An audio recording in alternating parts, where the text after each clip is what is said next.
Now regarding the treatment of breast carcinoma হলে কি presentation নিয়ে পেশেন্ট আমাদের কাছে আসে এটা আমরা জেনেছি, how to make a clinical diagnosis এটা আমরা জানি, and how to confirm the diagnosis এটাও আমাদের জানা। Okay, after establishing the confirm diagnosis then we have to suggest the patient for treatment option.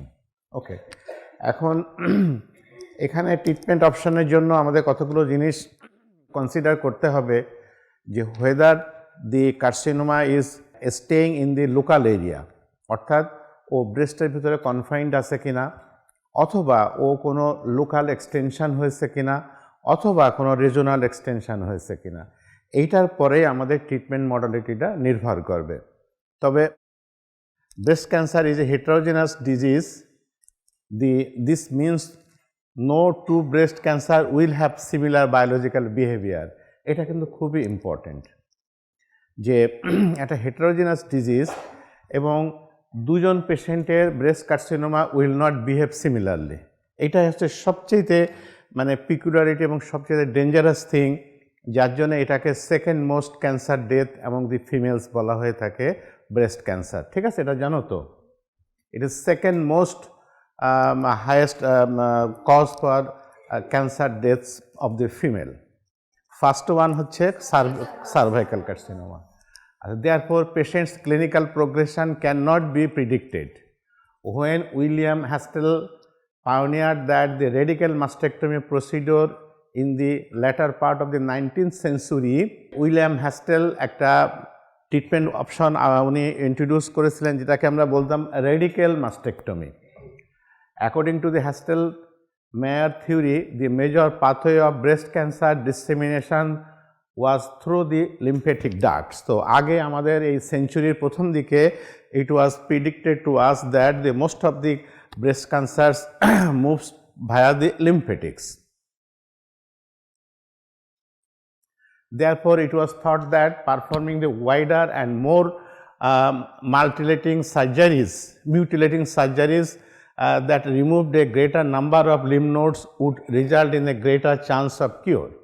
তো যেহেতু আগের সময় একটা ধারণা ছিল যেটা লিমফেটিক্স দিয়ে স্প্রেড করে, তো সেই হিসাবে যদি আমরা লোকাল এক্সিশন মানে ওয়াইড এক্সিশন করি ব্রেস্ট সহ তার সারাউন্ডিংসে লিমফেটিক্স আছে সবই যদি আমরা এক্সারসাইজ করে দিতে পারি, তাহলে ধারণা করতাম যে তাহলে হয়তোবা আমরা কিওরের কাছাকাছি যাব। His results encouraged other surgeons to perform the radical mastectomy. তাহলে ওয়ান্স একটা ট্রিটমেন্ট ছিল ব্রেস্টের যে রেডিক্যাল মাস্টেক্টমি, টার্মটা তোমরা মনে রাখো। হ্যাঁ, however this surgery had significant morbidity and had both a physical and psychological impact on the patient.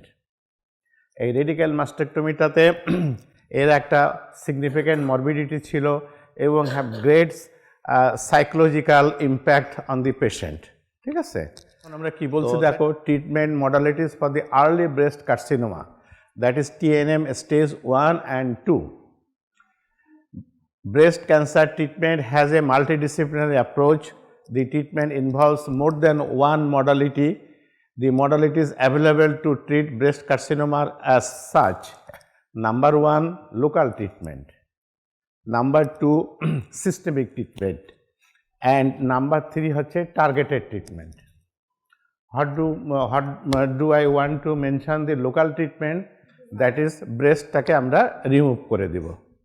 এই ব্রেস্টটাকে আমরা বডিতে রেখে কোনো ট্রিটমেন্ট হবে না, ইট ওয়াজ দ্য অ্যাজাম্পশন। হ্যাঁ, তাহলে আমরা সার্জারি করে ব্রেস্টটা রিমুভ করব। সিস্টেমিক ট্রিটমেন্ট, দ্যাট ইজ আমরা অ্যাজিউম করি যে ব্রেস্টটাকে যখন রিমুভ করে দিলাম, তো এর বাইরেও এই ক্যান্সার জার্মটা আমাদের বডি ফ্লুইডে, ব্লাডে কোথাও না কোথাও সার্কুলেটিং অবস্থায় থাকতে পারে, যেগুলো ল্যাটার অন আবার ওই জায়গাতে এসে বাসা বাঁধে, দ্যাট ইজ রিকারেন্স হয়। That is why to destroy the বা remove the chance of recurrence we have the options for systemic treatment, that is chemotherapy. Clear? আরেকটা হচ্ছে কি টার্গেটেড ট্রিটমেন্ট। আমরা যদি টার্গেট করতে পারি যে হ্যাঁ এটা লাম্বার ভার্টিব্রাতে মেটাস্টেসিস হয়েছে, কি ফিমারের আপার পার্টে মেটাস্টেসিস হয়েছে, কি রিপসে হয়েছে, তো সেখানে আমরা টার্গেটেড রেডিওথেরাপি দিয়ে আমরা এটাকে ট্রিটমেন্ট করতে পারি। মোরওভার আমরা আরও একটা কাজ করি এই সাথে টার্গেটেড ট্রিটমেন্টের মধ্যে, আমরা অ্যাজিউম করি যে ব্রেস্টটাকে যখন আমরা রিমুভ করছি, all the fats of the breast is not possible to remove. Why? যে যদি টোটাল ফ্যাটগুলোকে আমরা রিমুভ করতে পারি, there should be chance of necrosis of the skin due to shortage of the circulation. So there must be remain some fatty portions and that may create as a further recurrent source. ঠিক আছে?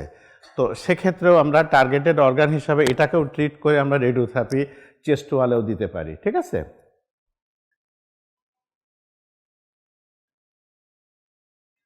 এখন local ট্রিটমেন্টের ভিতরে আমরা কি ধরছি, যে surgery and radiotherapy. যেটা আমি আগে বললাম, local treatment comprises surgery and radiotherapy. Systemic ট্রিটমেন্টের ভিতরে আমরা ধরছি কি কেমোথেরাপি অ্যান্ড হরমোন থেরাপি। ঠিক আছে? টার্গেটেড ট্রিটমেন্টের ভিতরে ধরছি ডিরেক্টেড টুয়ার্ডস দি HER2 রিসেপ্টরস। আমরা জানি যে ব্রেস্টের ওখানে কিছু রিসেপ্টর থাকে, oestrogen, progesterone and PER receptor থাকে, HER2 রিসেপ্টর থাকে। তো এই রিসেপ্টরগুলোকে ট্রিটমেন্ট করাটাকে আমরা হচ্ছে টার্গেটেড ট্রিটমেন্ট আমরা হিসাবে দেখছি। Now local treatment, surgery, it is the main stream of treatment. সেখানে আমরা আগে যেটা তোমাদেরকে বলেছিলাম radical mastectomy, total mastectomy, radical mastectomy. এই রেডিক্যাল মাস্টেক্টমির ভিতরে কি ছিল, যে it is mentioned here to understand why it was done and why major changes have happened. এটাকে আগে আমরা ওই যে প্রথমে যে ইন্ট্রোডাকশনে আমরা যেটা বললাম, it was once upon a time it was the effective treatment modalities, but due to some morbidity and psychological impact this method have been changed. Radical mastectomy is now is not done, but তোমাদের একটা নাম জানা থাকলো যে radical mastectomy. কেন এটাকে আমরা বাদ দিয়েছি? The traditional surgery for carcinoma breast was a radical mastectomy by William হ্যাস্টেল ইন 1889। তাহলে এই ডিজিজটা কত পুরানো, এনশিয়েন্ট আমলের ডিজিজ একটা। কিন্তু হোয়াট মেড ইট রেডিক্যাল? কেন এটাকে রেডিক্যাল বলা হয়? It remove all the breast tissue. Skin was removed because the disease involved the skin which was often ulcerated. তাহলে all the breast and skin সব শুধু ঝাঁটিয়ে পার করে দেওয়া হচ্ছে। হ্যাঁ, কোনো কিছু আর থাকছে না। আর কি করা হতো? The two muscles, the pectoris major and the pectoris minor muscles, the pectoris major was removed not only because of the chest wall was involved but also because it was thought that removal of the transpectoral lymphatic pathway were necessary. আমরা ওই সময় যে hassle সাহেব যে theory দিয়েছিল তখন ছিল কি যে লিম্ফেটিক্স দিয়ে যায়, তাহলে এখানে টোটাল ব্রেস্ট টিস্যু ফেলা হচ্ছে, স্কিন ফেলা হচ্ছে এবং পেক্টোরাস মেজর মাসেল ফেলা হচ্ছে, কারণ ওর ভিতরে যে লিম্ফেটিক্স আছে সেগুলো সোর্স হিসাবে কাজ করত। All the axillary lymph nodes, মানে অ্যাক্সিলারি ক্লিয়ারেন্স করা হতো এর সাথে। আর ছিল কি 3 ইম্পর্টেন্ট স্ট্রাকচারস আর প্রিজার্ভড, দ্যাট ইজ আমরা যখনই অ্যাক্সিলারি ক্লিয়ারেন্স করি আমরা 3টে ইম্পর্টেন্ট জিনিস অলওয়েজ আমরা প্রিজার্ভ করি, এটা মনে রাখবা। One thing is axillary vein, another one is long thoracic nerve, যেটাকে বেলস নার্ভ হিসাবে আমরা জানি। ডিসঅ্যাডভান্টেজ অফ রেডিক্যাল মাস্টেক্টমির অনেকগুলো ডিসঅ্যাডভান্টেজ আছে, একটু সংক্ষেপে জেনে নাও। যে mutilating surgery, poor cosmetic result, lymphedema of the arm হয়, injury to the Bell's nerve and nerve to the serratus anterior. তাহলে আমরা 3টে স্ট্রাকচার সেভ করি, অ্যাক্সিলারি ভেইন, আরেকটা হচ্ছে Bell's nerve and nerve to the serratus anterior muscle. The surgery was performed for nearly a century and is not performed in the 21 century. তাহলে প্রায় 100 বছর ধরে এই ট্রিটমেন্ট মডালিটিটা চলে আসতো, but nowadays we are lucky, বা আমাদের অনেক কিছু অ্যাডভান্স হয়েছে, that is why we have make it obsoleted. Treatment of the অ্যাক্সিলাতে আমরা বলছি কি, the status of the axillary lymph node is one of the strongest prognostic factor in the woman, specially in the early stage of breast cancer. তাহলে আমরা যখনই breast সার্জারিতে যাব we must have to search for the presence of enlarged axillary lymph nodes and lymph nodes of the axilla have to be addressed. এগুলোকে আমাদেরকে অবশ্যই remove করতে হবে, যেটাকে শুধু axillary lymph node না, সাথে all the fats containing the axilla সেগুলোকে আমরা রিমুভ করে দেই, but 3 structure should not be removed. Local ট্রিটমেন্টের ভিতরে বলেছি আমরা radiotherapy, it is a form of local therapy, it is adjuvant to surgery and is utilized only when indicated. তাহলে আমরা এই যে লোকাল ট্রিটমেন্ট রেডিওথেরাপিটা দেই, অলওয়েজ এটা অ্যাডজুভেন্ট হিসাবে দেই। Sometimes we may use that as a new adjuvant. যদি আমাদের কাছে মনে হয়ে থাকে গ্রোথটা একটু বড় হয়ে গেছে, তা সার্জারি করার জন্য একটু ডিফিকাল্ট, তাহলে কিন্তু আমরা বিফোর অপারেশন আমরা রেডিওথেরাপি কেমোথেরাপি দিয়ে নেই to make it a neoadjuvant. হ্যাঁ, but usually it is adjuvant. যে কোনো কার্সিনোমা ট্রিটমেন্টের জন্য we have to know the staging. TNM classification of breast tumour আছে, যেটা দিয়ে আমরা, আর ইউআইসিসি স্টেজিং, এই দুটা জিনিস দিয়ে আমরা ট্রিটমেন্টটা মানে ফলো করি। তাহলে কি হচ্ছে দেখো, TNM classification of the breast টিউমার্সে আমরা বলছি কি, এখানে ভাগ করা হয়েছে TIS, that is cancer in situ. T1 যদি লেস দ্যান 2 সেন্টিমিটার সাইজে হয়ে থাকে টিউমারটা। তারপরে আছে T2, tumour size is more than 2 two মানে between 2 to 5 centimetre, and T3 over 5 centimetre size. এর সাথে তোমার লিম্ফ নোড ইনভলভমেন্টে বলছি আমরা N0, no regional lymph node is involved, that is axillary lymph node আমরা পালপেবল পাচ্ছি না। N1 palpable mobile involvement of ipsilateral lymph nodes, ipsilateral মানে যে পাশে অ্যাটাক হয়েছে সেই সেম সাইডে। N2টা হচ্ছে fixed involve ipsilateral axillary lymph node, যদি axillary lymph nodeটা ফিক্সড হয়ে যায় থাকে তখন আমরা বলছি যে N2 and N3 ipsilateral internal mammary nodes involved, ঠিক আছে।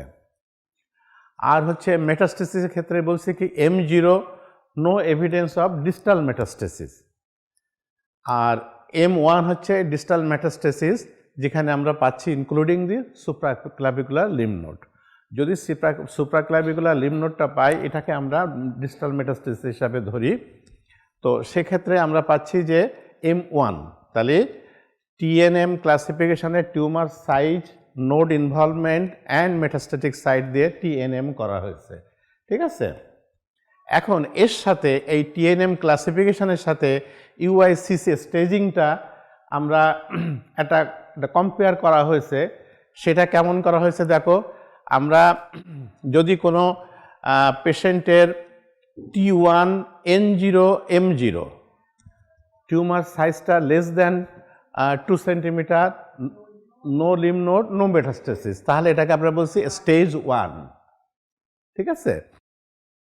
যদি T1 N1 M0 টিউমারের সাইজটা 2 থেকে লেস দ্যান 2 সেন্টিমিটার, বাট একটা লিম্ফ নোড পাওয়া গেছে, বাট সেটা নট ফিক্সড, মেটাস্টেসিস নাই, অথবা T2 that is the tumour size between the 2 to 5 centimetre, no node, no metastasis, এই স্টেজটাকে আমরা বলছি স্টেজ 2, ক্লিয়ার।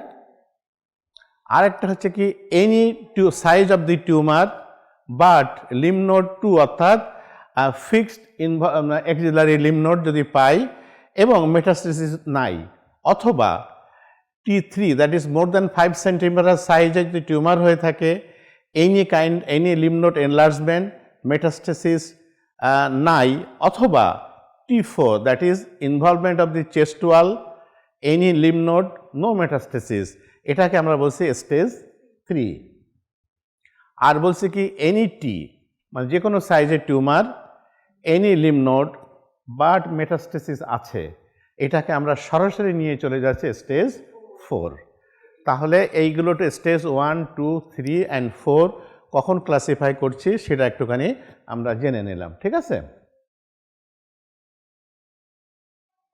তাহলে অবভিয়াসলি মেটাস্ট্যাটিক ব্রেস্ট কার্সিনোমা যদি তোমাকে কখনো জিজ্ঞাসা করা হয়, চোখ কান খুঁজে বলবা যে এটা স্টেজ 4, ঠিক আছে। আর লোকালি অ্যাডভান্সড ব্রেস্ট কার্সিনোমা যদি হয়, এটাকে স্টেজ 3। স্টেজ 3টাকে আবার A B ভাগ করেছে, ওটা আমাদের এত দরকার নেই, ওটা অনকোলজিস্টদের ব্যাপার। আর্লি ব্রেস্ট কার্সিনোমাকে আমরা আইদার স্টেজ 1 অর স্টেজ 2 এর মধ্যে রাখতে পারি, ঠিক আছে? তাহলে আর্লি ব্রেস্ট কার্সিনোমা যদি কেউ বলে তুমি ভাববা যে স্টেজ 1 অথবা 2 এর মধ্যে আছে, আর যদি লোকালি অ্যাডভান্সড আমরা বলি তাহলে এটাকে হচ্ছে স্টেজ 3, আর যদি ডিস্টাল মেটাস্টেসিস হয়ে যায় metastasis stage 4। Treatment options available এর ভিতরে আছে কি দেখো, যে সার্জারি, ছবি দিয়ে আমরা দেখাইছি, সার্জনের ড্রেসটা দেখেছো তো, এটা হচ্ছে সার্জন, এটা মাঝখানে কিন্তু সার্জন, হ্যাঁ। আর আছে কি অনকোলজিস্ট আছে, আর আছে কি রেডিওলজিস্ট আছে, সেকেন্ডারি ফিজিশিয়ানস আছে, মানে কিছু ফিজিশিয়ানদেরও কাজে লাগে, সেই সমস্তগুলোতে আমরা ভাগ করেছি। কেমোথেরাপি দেয় তারা, অবশ্য এখন অনকোলজিস্টরা ফিজিশিয়ানের মধ্যে অনকোলজিস্ট। আর তো এখানে surgery, radiotherapy, hormone therapy and chemotherapy, আমরা ট্রিটমেন্টটাকে নাওএডেজ উই মানে categorised in 4 sides, that is surgery, radiotherapy, hormone therapy and chemotherapy. Surgical অ্যাপ্রোচের অনেকগুলো অপশান ছিল, but nowadays we only perform the total mastectomy অথবা সিম্পল মাস্টেক্টমি। কখনোই যেন তোমরা অন্য কিছুতে যাবে না, the only one option is the simple আর টোটাল মাস্টেক্টমি। রেডিক্যাল মাস্টেক্টমি বাদ হয়ে গেছে, কনজারভেটিভ ব্রেস্ট সার্জারি বলে আরেকটা শব্দ এখন কিছু কিছু সময় তোমরা পাবে, শুনে থাকবো অনেক ক্ষেত্রে, conservative breast surgery. It is nothing, যদি আমাদের স্টেজ 1-এর দিকে থেকে থাকে তাহলে আমরা শুধু লাম্পটাকে রিমুভ করে একটু ওয়াইড এক্সিশন করে দিয়ে আমরা কেমোথেরাপি দিয়ে আমরা হয়তো বা করতে পারি, সারভাইভ করতে পারি। এটাকে আমরা বলছি কনজারভেটিভ ব্রেস্ট সার্জারি। সেটার ভিতরে কি আছে, wide local excision or lumpectomy or quadrantectomy. যখন তুমি এক্সামিন করতে যাবা এই 4টা কোয়াড্রেন্টে এক্সামিন করবা, পাশাপাশি অ্যাট লাস্ট তুমি নিপল অ্যান্ড এরিওলাটাও পালপেট করবা। এটাকে যদি কোয়াড্রেন্টের ভিতরে ফেলা হয়নি, but you have to examine the 5 sides, upper, lower and nipple, areola. Total মাস্টেক্টমিতে আমরা কি কি ফেলি একটু আইডিয়া নাও। Tissue remove, inter tumour, areola, nipple, skin over the breast, axillary tail and pectoralis fascia, that is the fascia over the pectoralis muscle, ঠিক আছে? তাহলে আমরা টোটাল মাস্টেক্টমিতে আমরা ফেলছি, টিউমারটা ফেলছি, inter breast, areola, nipple, skin over the breast and axillary tail. Skin over the breast বলতে তোমাদের ভেবো না যে পুরো স্কিনটা আমরা ফেলে দিচ্ছি, আমাদের তো স্কিন মানে অ্যাপোজিশন না হলে তো উন্ড হিল করবে না, টিউমার অ্যাডজেসেন্ট এরিয়ার স্কিনটা ফেলে দেব। স্কিন ওভার দি টিউমার, পুরা ব্রেস্টের স্কিন ফেলে দিলে আমি ঢাকবো কি দিয়ে, তাই না? সেই জন্য এখানে যদিও বইতে এটা বলেছে এইভাবে, তবে তোমরা এটা বলবা যে আমরা স্কিনটা টিউমারের মানে টিউমারের সারাউন্ডিং স্কিনটা আমরা ফেলবো, মাস্ক ফেলবো। এটা কমন প্রসিডিওর, এটা হচ্ছে total mastectomy with axillary clearance. সেখানে total mastectomy, axillary fat, axillary fascia and level 1, 2 axillary lymph নোডগুলো আমরা ফেলে দিই। মাস্টেক্টমিতে একটা কমপ্লিকেশান হতে পারে, সেটা কি injury or thrombosis of the axillary vein হতে পারে, সেরোমা জমতে পারে, শোল্ডার ডিসফাংশন আসতে পারে, পেইন অ্যান্ড নামনেস হতে পারে, ফ্লাপ নেক্রোসিস অ্যান্ড ইনফেকশান হতে পারে, লিম্ফ এডেমা হতে পারে, অ্যাক্সিলারি হাইপারস্থিসিয়া হতে পারে অ্যান্ড ওয়েগড স্ক্যাপুলা, মানে স্ক্যাপুলার সাইজটা দেখেছো কেমন হয়ে গেছে, এরকম হতে পারে। এটা কমপ্লিকেশান হিসাবে এগুলো আসতে পারে। দেখো লিম্ফ এডেমার একটা দেখো সিনারিও দেখো, বাম হাতটা এখন এডেমাটাস হয়ে সোলেন হয়ে আছে, এটা লিম্ফ এডেমার জন্যে। Now hormone therapy. Hormone therapy আমরা কাদেরকে দেই? Not all patients. Hormone therapy আমরা দেই যারা oestrogen and progesterone positive patient আছে, all age groups included. Now এখানে যে কোনো এজ গ্রুপের যদি কোনো পেশেন্টের এস্ট্রোজেন প্রজেস্টেরন রিসেপ্টর পজিটিভ হয়ে থাকে তাদের ক্ষেত্রে আমরা ইউজ করি। And it is relatively safe, easy to administered, মানে এটাকে ওরাল ট্যাবলেট হিসেবে আমরা দিতে পারি। Adequate prophylaxis against carcinoma of the opposite breast. এর আরেকটা বেনিফিট হলো যে আমরা যে অপোজিট ব্রেস্টে কখনো রিকারেন্স হওয়ার থেকে এটা আমাদেরকে প্রিভেন্ট করে। And useful in metastatic carcinoma also, ঠিক আছে? আর reduces recurrence, improves quality of life and longevity. তাহলে হরমোন থেরাপিটা এখন nowadays it is gaining popularity because এটা হচ্ছে তোমার যে কোনো এজে কার্সিনোমা হলে আমরা ইউজ করতে পারি, বাট শর্ত হলো oestrogen and progesterone receptor positive থাকতে হবে। তারপরে এটা হচ্ছে অপোজিট ব্রেস্টের রিকারেন্সকে প্রিভেন্ট প্রোফাইলেক্স হিসাবে কাজ করে। মেটাস্ট্যাটিক কার্সিনোমাতে আমরা ইউজ করতে পারি, and it reduces the recurrence, that is why improves the quality of life and longevity. Hormone থেরাপিটা আমরা দুইভাবে দিতে পারি, বাই মেডিকেল মিনস, কিছু ট্যাবলেট ফর্মে আছে, যেমন নাম শুনে একটু জেনে রাখো, ট্যামোক্সিফেন, লেট্রোজল, এগুলো আমরা ইউজ করতে পারি। আবার সার্জিক্যালিও আমরা করতে পারি। সেটা কিভাবে? ওভারিয়ান অ্যাভালেশন, মানে এস্ট্রোজেন প্রোজেস্টেরন তৈরি হয় তো ওভারির থেকে, আমরা ওভারিটাকে যে অ্যাভালেশন করে দেই আইডার রেডিওথেরাপি, রেডিয়েশন দিয়ে অথবা সার্জিক্যালি, সেক্ষেত্রে আমরা করতে পারি, অ্যাডেনালেক্টমি করতে পারি, পিটুইটারি অ্যাভালেশন করতে পারি, যাতে হরমোন প্রোডাকশান সাইটগুলোকে আমরা যদি অ্যাবলিশ করে দিতে পারি, তাহলেও আমরা এই হরমোন থেরাপির কাজ এটা করে। বাট এগুলো একটা আমরা নাওএডেজ যেহেতু ওরাল ড্রাগ এসে গেছে, সো আমরা এই সমস্ত ম্যানোভারে এখন আর যাই না। কেমোথেরাপি যেটা আমরা দেই, কেমোথেরাপিটা দুই ধরনের আছে, একটা অ্যাডজুভেন্ট, একটা নিউ অ্যাডজুভেন্ট। আর একটাকে আমরা বলি পেলিয়েটিভ কেমোথেরাপি। সেটা কি? যে অ্যাডভান্স সিএ ব্রেস্ট যদি হয়ে থাকে অথবা মেটাস্ট্যাটিক কার্সিনোমা হয়ে থাকে, যেটা হোপলেস পেশেন্ট, তাকে আমরা কিছু কেমোথেরাপি দিয়ে দেখি যে যদি কিছুদিন, 5 দিন, 10 দিন, 5 সপ্তাহ, 1 মাস যদি লাইফটা এক্সপ্যান্ড করা যায়, এটাকে যেটাকে পেলিয়েটিভ কেমোথেরাপি বলা হয়। আচ্ছা, এরপরে একটা ব্রেস্ট রিকনস্ট্রাকশন আছে, সেটা তোমরা জেনে রাখো যে আমরা অপারেশন করে ব্রেস্ট রিমুভ করে দেওয়ার পরে যদি ফিজিবল হয় আমরা ব্রেস্ট রিকনস্ট্রাকশন করতে পারি।